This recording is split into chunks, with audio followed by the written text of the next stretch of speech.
Ẹ kú dédé wòyí o, ẹ sì káàbọ̀ sórí ètò kọ́ Yorùbá pẹ̀lú Lára. Ohun tí a fẹ́ gbéyẹ̀wò lénìí ni ẹ̀yà ara tí a mọ̀ sí parts of the body ní Gẹ̀ẹ́sì. Ẹ jẹ́ ká lọ.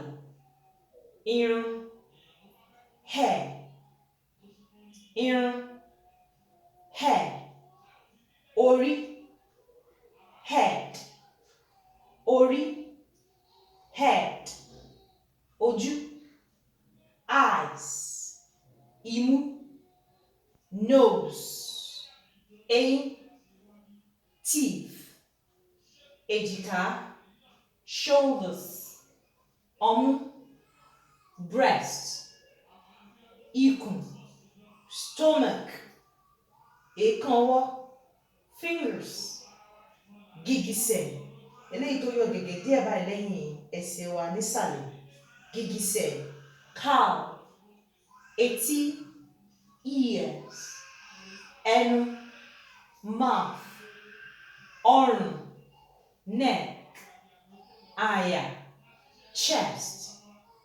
apá, arm, ìdodo, navel, ọwọ́, hand, itan, thigh, orókún, knee, ẹsẹ̀, leg, èèkàn ẹsẹ̀, toe.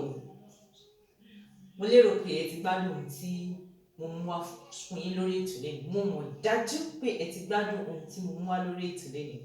Ẹ jọ̀wọ́ tẹ́ bá nífẹ̀ẹ́ sí ohun tí mò ń ṣe lórí ètò kọ́ Yorùbá pẹ̀lú Lára yìí, ẹ share, ẹ like, ẹ tag, kẹ́ sì subscribe lórí YouTube channel pẹ̀lú thumb up bákan náà lórí Facebook àti follower fún àkọ́tún ohun tuntun ní òrèkóòrè àti ìgbà gbogbo lórí èdè Yorùbá.